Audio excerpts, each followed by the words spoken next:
Hey, what's up, guys? It's Tyler from Ty's Take today, and joining me is Executive Director of the Detroit 2020 Census Campaign, Victoria Kovari. How are you? I'm good. Thank you. Thank you for asking. Awesome. So, obviously, we're trying to hit the ground running and make sure that people are filling out their census. For starters, let's go ahead and if you can share with us why it's vital for people to take the time out to fill this census. Well, especially now, Detroit's been hard hit with the COVID virus, as have other large cities. Um, but we know that the census, a lot of federal funding is determined by the census population figures. So the message that we've been trying to get across to people is money for emergency services, Medicaid, even medical equipment in the nation's stockpile is determined based on population.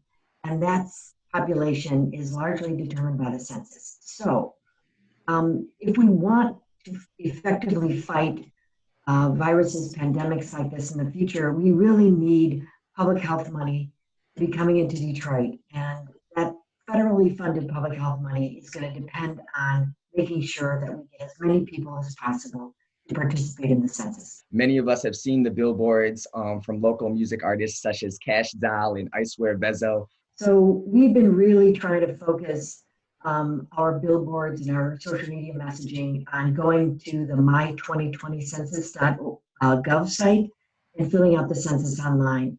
So far, Detroit's internet response to the census is really low, the lowest of any large city in the country. Only about 26% of all the people in Detroit that have filled out the census have filled it out online, which is very different from the state of Michigan and different from the rest of the country and other big cities in the country. So we're really focused on trying to get people to go online. Now, Detroit, only about 60% of Detroiters have a regular internet connection. So we've got a huge number of folks that don't have access to the internet on a regular basis. So we had a lot of things in place to compensate for that.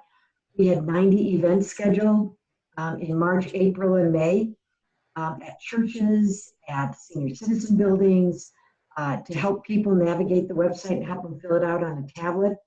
Obviously, all of those events went away.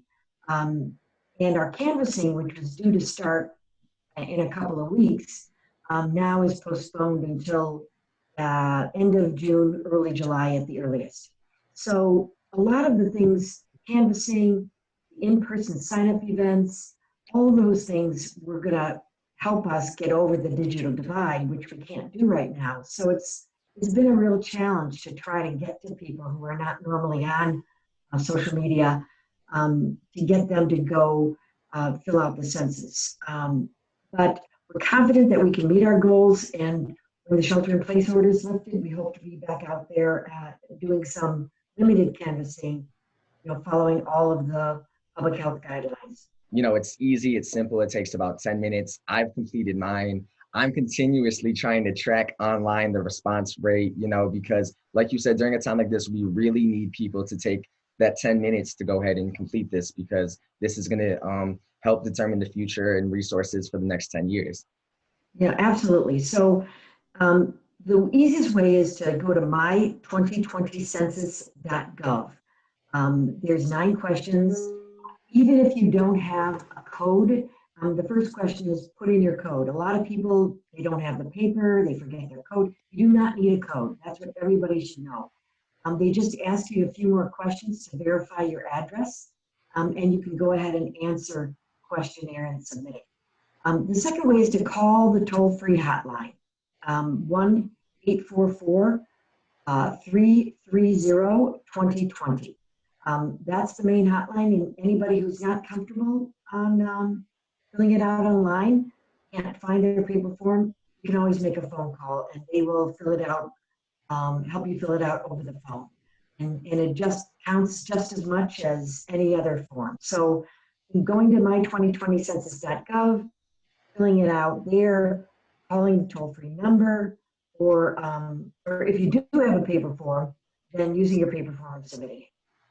So, with COVID and the current state of our health crisis all across the country, is there an official cutoff deadline at this point that everything needs to be submitted by, despite what's currently going on in our world? Yeah, so the Census Bureau announced a couple of weeks ago that they were extending the self-response time to fill out the census, which means they'll keep the website open until October 31st. Now that could change because they still need approval from the Congress, because that 3-month delay or extension causes a 3-month delay in when they're supposed to deliver accounts to Congress and the president. So that is in statute that says December 31st, 2020 is when they're supposed to deliver the counts to the president and Congress. If they have asked for a 3-month extension in those in that timeline, so it would be April, I think, before they deliver the counts, but they still have to get congressional approval for that extension. So right now, the website, the time you can respond has been extended to October 31. Okay, thank you so much. And as always, much love and support to you and all of us, all of the staff with the city of Detroit. Thank you so much again for your time. Well, thank you. It was great to talk to you.